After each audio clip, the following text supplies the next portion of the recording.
My name is John Sweetman, and this is Lines of Enquiry Case Notes.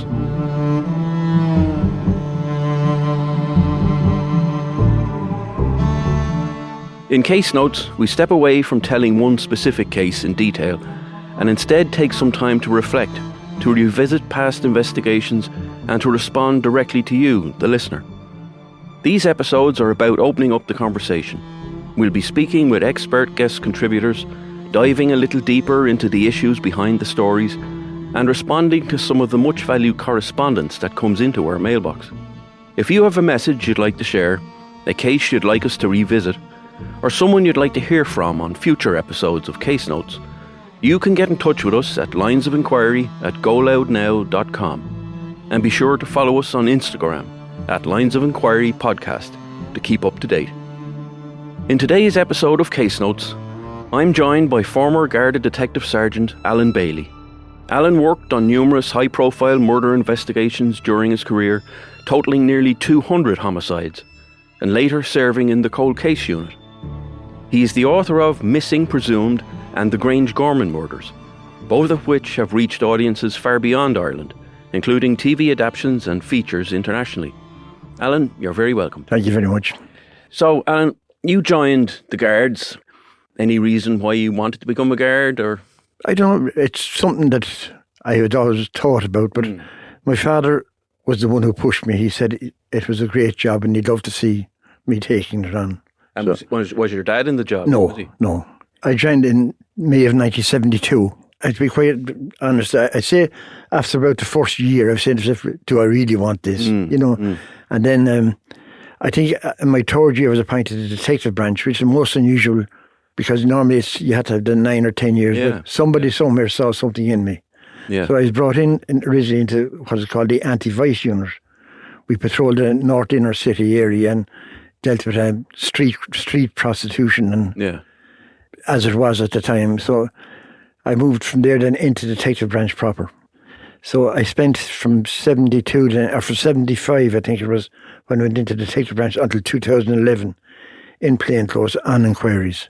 You must be one of the longest serving DOs now. Yeah, well, I was actually active DOs. Yeah, I am. I never went for promotion until 2002 when they announced they were setting up a cold case unit and they needed a sergeant. Yeah. So I went for an interview for sergeant at that stage. What happened was that in 1998, the Garda Commissioner set up a specialist task force to investigate the disappearance of a number of females on the eastern seaboard of Ireland in an area that became known as the Vanishing Triangle. Yeah. The suspicion or the fear was that there may have been a serial killer or killers in operation. So the Garda Commissioner set up this specialist task force. There were 6 Gardaí selected countrywide. So I felt a certain, I suppose, pride in being selected for that. It was the first time ever there was the idea that a unit would take on more than one case and not their own case, if you know what I mean. Yeah.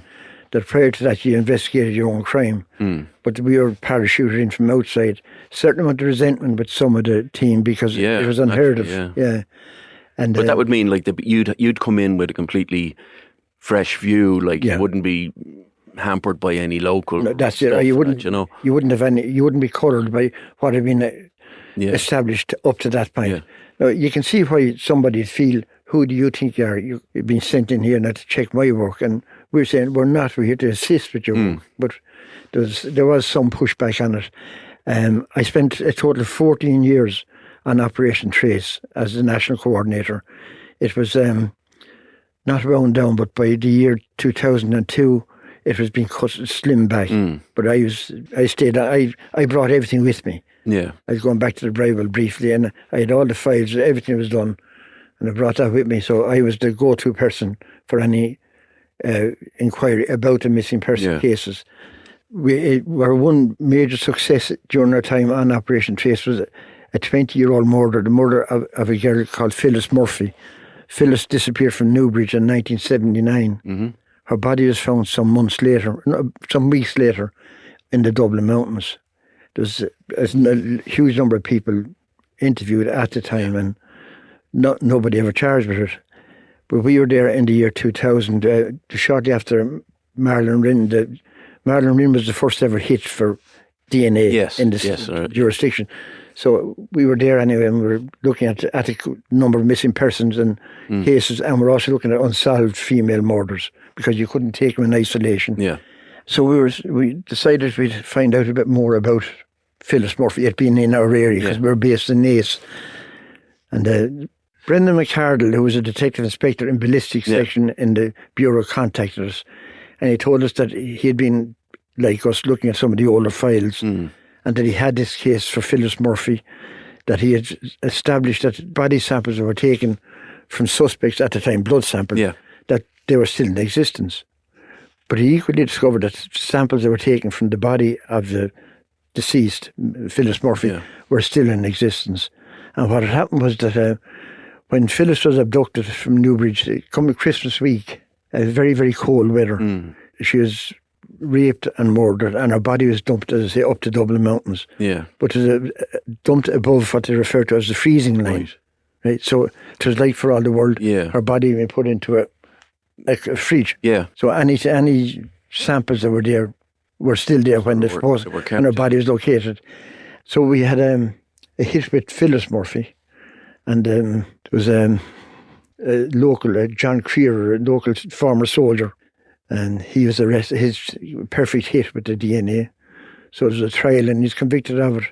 So it showed, I think, the Garda authorities that there was merit in going back over a lot of these cases. Yeah. That here were two cases, both Marlon and Phyllis, that one would have thought, the ravages of being body exposed in the outdoors and that.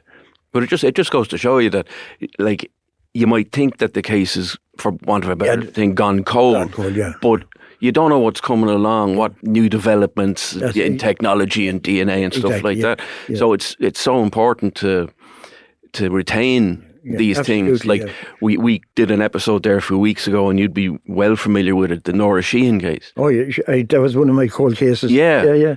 And that's the same, like, the stuff was retained. That was one of our first hits in the cold case unit. Yeah. You'd have to say that the original detectives in the original investigation were right. They had the right man, and they had everything, but they didn't have the technical ability that we would have had when we revisited. I was trained in cold case review by the Royal Canadian Mounted Police. I was trained by the FBI in Quantico, and I was trained by the British Police. Yeah. And each of the police forces, one thing they insisted upon is that there's no point in going to an old investigation thinking that with all today's techniques, you apply them as well as, but you can't kind of say, well, by our standards, that was done incorrectly. Yeah.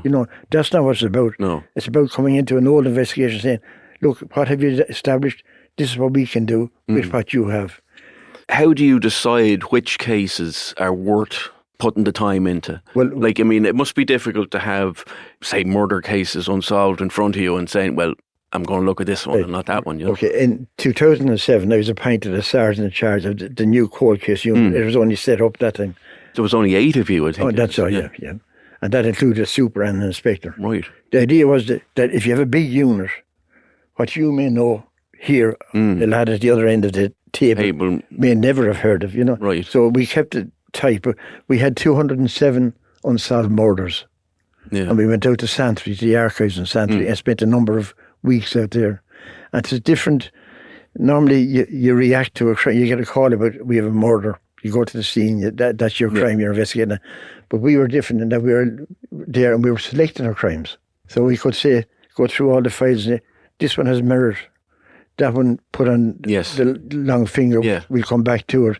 But this one here and this one should be looked at first. And that it must have been incredible to do that, because prior to the cold case unit, there probably wasn't anything like that, where people would go back. Okay, you might have, Garda members attached to particular stations or areas that always keep at a particular case because, they might have been involved in it. But to go in and actually start looking at stuff saying, this has merit, fantastic. I'm always a great believer that today's huge crime is just tomorrow's statistic, And where this outrage is felt today, it's gone in a few days, And that's just human nature. It's just because you're all hands on deck for this murder, and next thing in 2 weeks' time, there's another one. Yeah. So we had the simple task of sitting and reading through files and saying, that looks good. Now, our very first cold case, the very first one, we traced it to a domestic murder. A woman found dead in bed in her house down in Limerick, without going into names or details. So the husband was missing. Of course, naturally, he was suspect because of that. But we built up a nice case for him, and we felt that we could move it onwards. Now, the next thing was to locate him. And we traced him through America, into South America, and back to England. And we had a team picked to go over to local police and kind of doorstep him, you know. And about 3 or 4 days before we were due to travel, we got word he had dropped dead. Oh, God.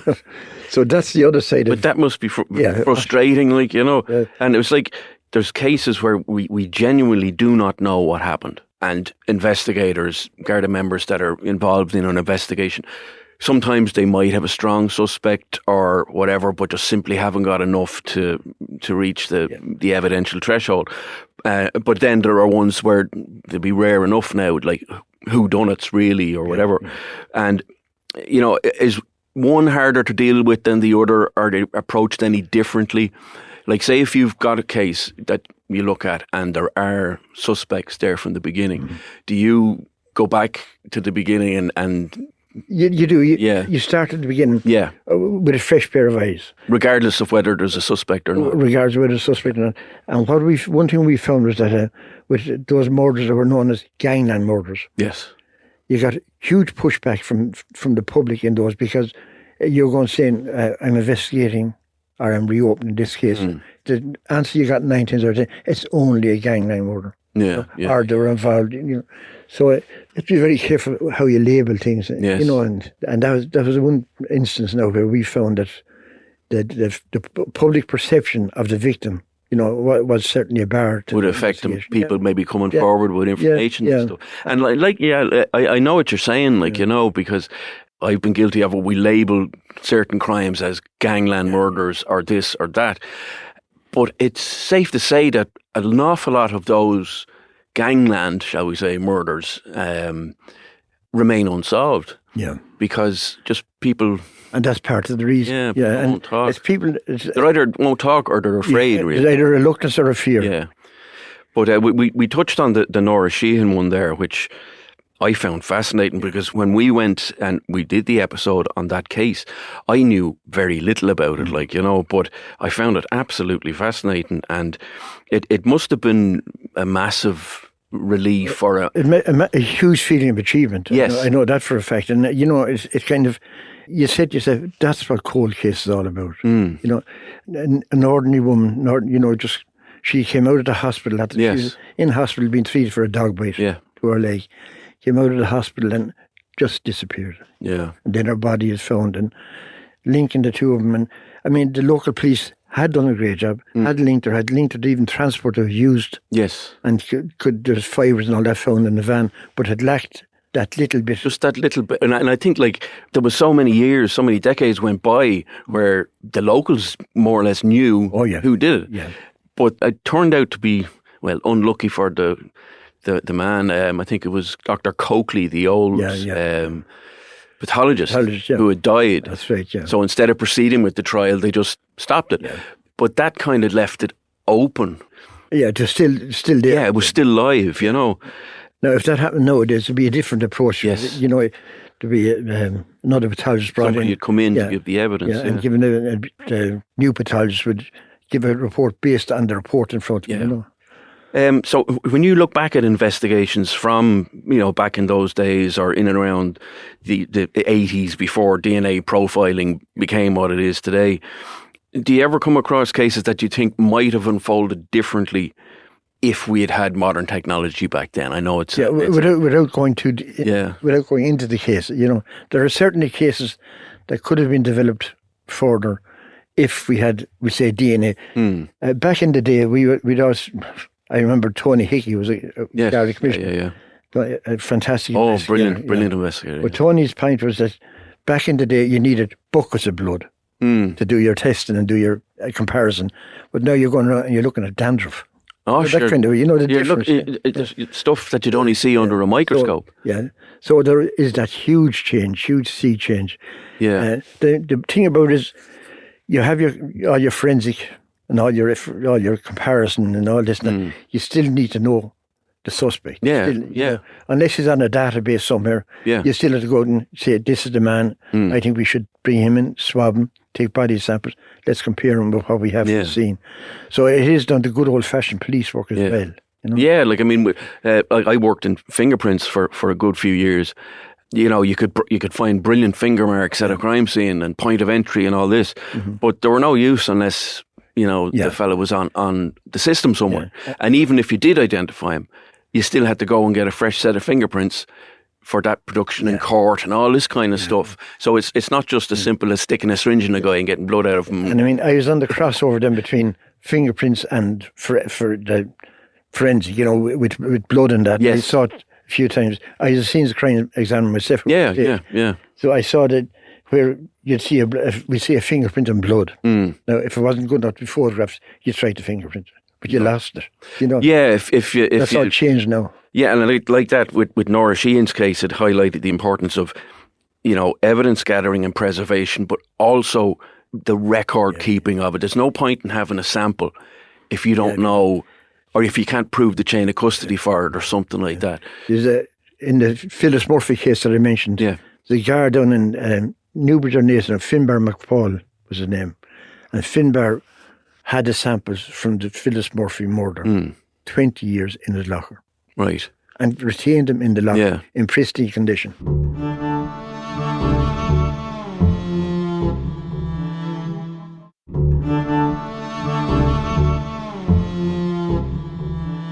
What I was going to ask you there, Alan, is, you know, the Nora Sheehan case again, and the sample that ultimately linked the suspect no long to Nora's murder, which was, the sample was retrieved in 1981, but only re-examined in 2009. And how do you go about then obtaining a specimen sample from the suspect? Yeah. Well, in the original investigation, when the sample was retrieved and retained, but you didn't have anything at the outset to examine it against. That's like the sample from Nora's body. Yeah. So when your suspect is finally arrested, then you have certain powers that you can compel certain body samples to be taken, you know. And in that respect, you need a new sample from your suspect. I remember myself, like with when we used to make identifications on fingerprints, and you'd get a hit off you know, a set of fingerprints belonging to a guy that he had as many sets in the collection as a phone book has pages, you know. But you had to still get a fresh set, because when it came to court, you couldn't mention those other sets because it would be prejudicial against conviction, you know, previous convictions, stuff like that. When you get cases like Nora's where there's some kind of resolution, are you involved with maybe talking to the relatives and people and keeping them up to date on it? And one of the first things you do is in cold case, you'd visit the relation or the next of kin. It's very important that you'd address their hopes, and they're saying, "Oh, is it because you have a suspect?" But you feel that it's a case that may benefit from a cold case review. Yeah, but you don't want to give the impression that I'm here now, I have it solved. Yeah, you know.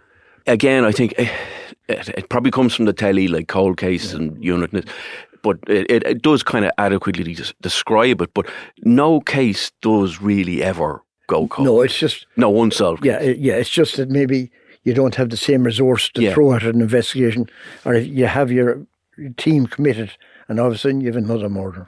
Or you might be just limited in what you've got, like if it's, say, an outdoor scene, bad weather. These days you can't move for CCTV and stuff like that, but in some of the older cases you wouldn't have that, like with Philip Kearns. And like I was only out in that area last week. We went out to have a walk around the place, and we walked in the alleyway where the school bag was found. The bag was found, And back then there was no cameras, no CCTV, nothing. You take a classic example of missing females because of these ongoing searches at the moment. Annie McCarrick's case, you had CCTV at the bank in Sandymount, and that was it. That's it, yeah. That was it. You know, and nowadays you have CCTV at every other shop. Philip Kearns came to the cold case unit. It did, yeah. And your familiarity with it came from the fact that I had dealt with Eamon Cook. one of the suspects, Eamon Cook. Yeah, he's known in police circles as the Cookie Monster. The Cookie Monster. Or Alpha C. Not a nice person, I No. believe. No. And were you involved in going to speak with him when he was... No, I built up the case for the... You built up the case, yeah. And it's through that then I discovered about his wife dying a few years earlier. And, the fact that the investigation wasn't satisfactory. Yeah, his wife died in possible suspicious circumstances, yeah. Do you think that, I know it's a loaded question, but do you think that that's a type of case that could ever have a resolution? I would, because I've learned from cold case, never say never. Because, like you said, there's no body, there's no physical evidence. No physical evidence. And it's the passage of time, is a huge issue. Is getting bigger and bigger. Yeah. But like you were saying earlier, there's still time for somebody who knows something, and nobody can keep secrets. Not something like that. Yeah, and to come forward with any bit of information. Yeah. And as I say, you don't criticise, you don't judge the person for taking so long to do it. No. You appreciate what you get. We often see families marking anniversaries, campaigning quietly to keep their loved ones' memories alive. But you have written exclusively about your experiences in your books, Missing Presumed and the Grangegorman murders. And those stories have since reached audiences all over the world. What made you decide to put those investigations down, those particular ones? Like, obviously, the Grangegorman murders, that's a particular investigation. And Missing Presumed would have been... more general. Yeah. I suppose I left the job, and I suppose with a certain sense of personal failure, insofar as these were cases that had been entrusted to me, that I'd spoken to the families of the missing persons, and they had an expectation, and we were this specialist task force sent in to investigate these. So I suppose you have to feel that you let people down. And the important thing, I think, with any case like that is that it happened a number of years ago. A lot of the principal actors and that were involved, in passage of time, but to keep it out there in the public domain is the most important. So I felt that by writing this book and highlighting these crimes, that maybe I was doing a service that made me feel a little bit better about not having been able to solve them. Yeah. And keeping them out there. Keep them out there. Now, the problem with those 6 missing person cases, you have your murder, you're saying this person was murdered, but the first thing and most important thing in the murder investigation is the body. Have the body, So we don't have a body. I think it's only been maybe only one conviction in this jurisdiction for a murder without the body, and that was Captain Robert Nyrak, the British soldier who was abducted and murdered. His body was never located, but there's people convicted of his murder. But it's unique in a Irish criminal. Very unique, I would say. Yeah, and that was your problem was with any of the missing females. You could say, look, as far as we're concerned, these people have been more abducted and murdered. Back in, I think it was 2000 or 2001, we put in a final report on Operation Trace, on our inquiries to date in Operation Trace, and we recommended that the 6 cases be upgraded from missing person cases to murder cases, because you have a different level of investigation. And I think there's about 7 years later when one of them was, but some of them are only updated. Yeah. 2 or 3 years. Fiona Penders was only updated there only in the last... That's a couple of years, Yeah. But I don't think... And Deirdre Jacobs hasn't been upgraded yet. It has now, yeah. It has. Yeah. Yes. They've upgraded maybe last year. Last year, yeah. And these are the disappearances that you referred to, that were covered by Operation Trace, covering the so-called Vanishing Triangle. And recently, there's been a new section of land or a new stretch of land being searched. That's right, yeah. And it's up to 30 years after some of these women went missing. What needs to happen for a search like that, or a dig or an excavation to be put in place? It's not just simply that the guards can go out and this and that. No, it's not quite that. It's a big commitment, both in manpower and equipment, and that. What you have is, without being specific about any case, you'd have certain information, and maybe what's come in helps to move the original information on a bit further. Yeah.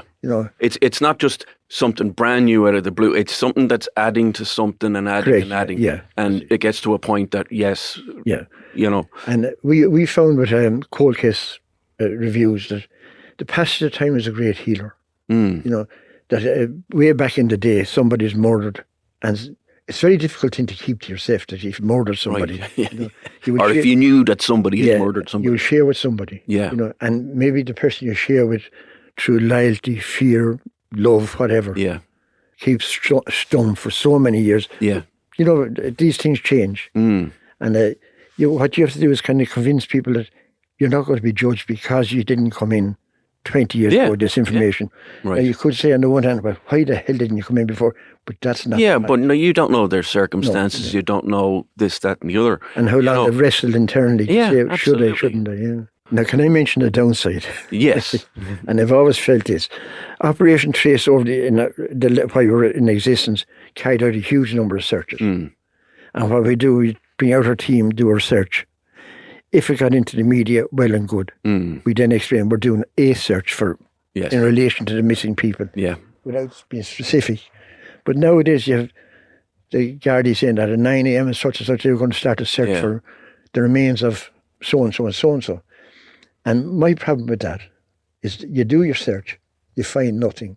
You have your family whose expectations have been built up. And you have to manage that properly through family liaison. But more importantly, you have your culprit who is saying to themselves, they still know nothing. Yes, gotcha, yeah. So you're empowering him the whole time. You want to keep it as close to your chest as possible. Exactly. And it's not trying to hide it from anyone, but you're saying, well, look, we're out searching. We don't have to say who we're searching for. We don't have to let people speculate all they want. Yeah. But the fella who killed so and such a female is saying to himself, they still know nothing. 30 years on, they're still as stupid. Yeah. You know, and you're only empowering them. Yeah, but it's hard. It's hard to keep that kind of thing close to your chest, or whatever. And even if you do manage that, the media are still going to speculate. Well, you can speculate. You can speculate all you want. You know. So, Alan, then in your long career, is there any one case that never quite left you? Either one that sticks with you that you did solve, or one that's still out there or still left to be resolved? Well, I suppose one of the cases that had the biggest ever effect on me was the Grangegorman murders. Yes. Yeah. And it is the pure savagery that was visited on the victims. Yes. Even to this day, thinking about it, I say to myself, why, and that had everything. I mean, during the Grangegorman murder inquiry, this young chap, Dean Lyons, came forward. He was one of a huge number of transient people from the area who had been interviewed. And I would have known a lot of them because of my involvement with a homeless shelter. But Dean was in, and I'd say within a half an hour of being interviewed in relation to it, as a person of interest, not as a suspect, starts admitting to the murder. Yeah. And the victims were two elderly ladies. They had been former inpatients. Yeah, it was housing attached to the old hospital. Yeah. So the horrific nature of their murders was something that will never leave me. You had this made far worse then by the fact that you had this young lad charged before the courts, and the most innocent man there. Yeah. And then there's two of us went out on a limb to say that the Garda got it wrong, and we were ostracised for a long time until we were proven to be totally right. Until the real culprit did he make admissions? This would be Mark Nash now. Yeah, and he made admissions following his arrest for the murder of two other people in down Roscommon. Yeah, and equally as horrific murders as the one in Grangegorman. So that was 1996, and to be 2000 and oh my God, before I retired in 2011, Derek Byrne, who was then the commissioner, and myself spent many nights preparing a file for Mark Nash. Yes. Before I retired, I had the pleasure of it, and then went to arrest him and charge him with the actual murders. And did you charge him, or Derek charged him? Derek charged him. Yeah. But I was the arresting member. Yes. And, but it was a great feeling that after all those years, that's incredible. I felt that Dean Lyons' memory, at least, was best served by what we did on that day. That's fantastic, and that's all in your book, the Grangegorman murders. But if you ask about a case that affected me and still affects me, and the amazing thing about it was that at the time because of the type of crime, we were approached by some of the doctors from the hospital and offered counselling. Yeah. And, the police didn't do counselling. Well, not back then. Yeah. I remember myself when I joined the Bureau and, started going out on murder scenes and stuff like that. The counselling consisted of pints, like that's it, the Wet or somewhere else, wherever you were staying. But now, obviously, and for a good while now, all members are offered counselling. Yeah, we had this detective inspectors. We'd have copious pints. Copious pints, yes, absolutely. Anyway, Alan, beyond that, beyond your career in the Guards, alongside your policing career, should I say, you've worked for decades with the Capuchin Day Centre. That's right, yeah. Supporting vulnerable people. Yeah. This is something that you've always done throughout your career. Back in 1972, I started volunteering. You didn't have a choice.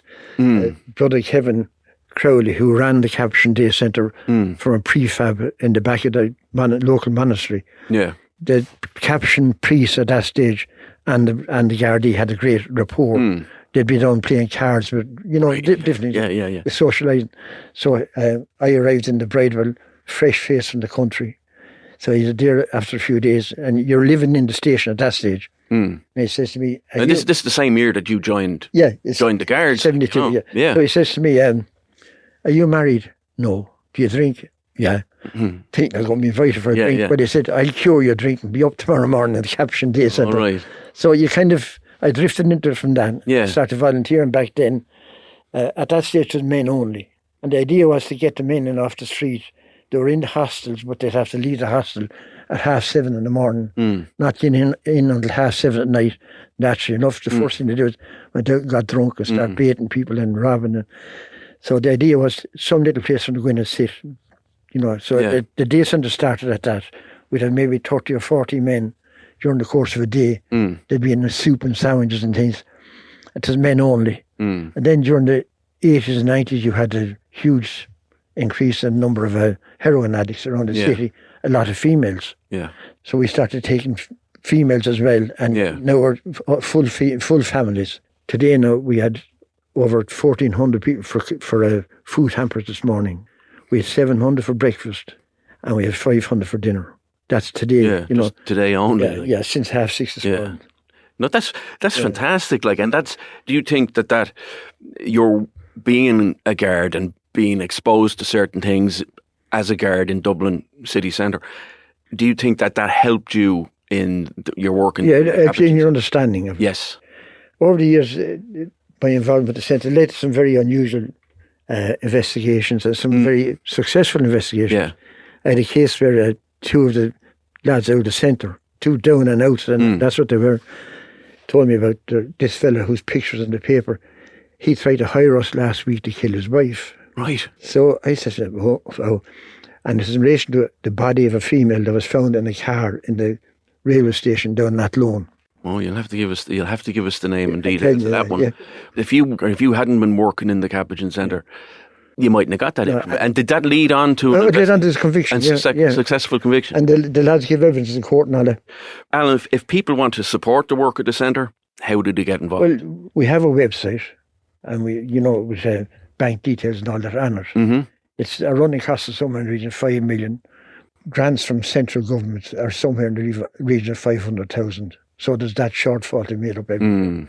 And people want to see where the money is going to come in and see it. It's very easy to walk in there and see who's getting what. And where exactly is it now, Alan? It's at 29 Bow Street. Bow Street? Yeah. 29 Bow Street. Just off Smithfield. Well, I think we could be talking here all evening if you wanted to about cases and stuff like that, but we'll probably leave it there for the moment, Alan, but I'm sure we're going to be chatting again. Oh, yeah. But listen, thanks very much for coming in. It's been an absolute pleasure, and just much appreciated. Okay, thank you very much.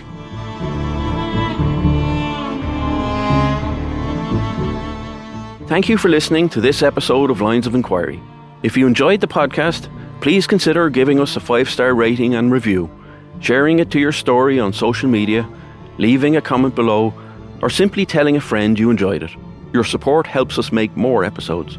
If you'd like to get in touch, you can email linesofinquiry@goloudnow.com. Lines of Enquiry is presented by me, John Sweetman. The podcast is created by Darren Cleary, Our executive producer is Owen Brennan, and Aoife Plunkett is our producer. Remember, in the end, everything done in the dark comes to light.